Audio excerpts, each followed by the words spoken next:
திருக்குறள் குறள் 16.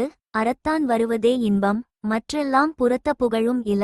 இந்த ஒரு குறளில் திருவள்ளுவர் வாழ்க்கையின் முழு ரகசியத்தையும் சொல்லிவிட்டார்.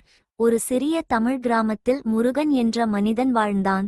அவனிடம் பெரிய வீடு இல்லை, அதிக பணம் இல்லை.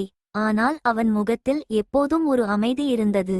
அதே கிராமத்தில் ஒரு பணக்காரரும் வாழ்ந்தார். பணம் இருந்தது, புகழும் இருந்தது. ஆனால் தூக்கம் இல்லை, மன நிம்மதி இல்லை. ஒருநாள் அவர் முருகனை பார்த்து கேட்டார், எதுவும் இல்லாமலே நீ எப்படி சந்தோஷமாக இருக்கிறாய்? முருகன் மென்மையாக சிரித்தான், நான் யாரையும் ஏமாற்றவில்லை, யாருக்கும் தீங்கு செய்யவில்லை. என்னிடம் இருப்பதை மற்றவருடன் பகிர்ந்து கொள்கிறேன், அதனால்தான் என் மனம் அமைதியாக இருக்கிறது. ஒருநாள் கிராமத்தில் பஞ்சம் வந்தது. பலரிடம் பணம் இருந்தும் பயம் இருந்தது. ஆனால் முருகன் தன்னிடம் இருந்த சிறிய உணவை பசியுடன் இருந்தவர்களுக்கு பகிர்ந்தான். அந்த இரவு அவன் குடும்பம் ஒரே கூழ் குடித்தது. ஆனால் அவர்களின் மனம் முழுமையான இன்பத்தில் இருந்தது. அப்போது அவன் உணர்ந்தான், இன்பம் என்பது பணத்தில் இல்லை, புகழில் இல்லை, ஆடம்பரத்தில் இல்லை, அறத்தின் வழியில் வரும் மன நிம்மதிதான் உண்மையான இன்பம். அதனால்தான் திருவள்ளுவர் உறுதியாகச் சொல்கிறார், அறத்தான் வருவதே இன்பம். திருக்குறள் காலம் கடந்தும் மாறாத வாழ்க்கை வழிகாட்டி.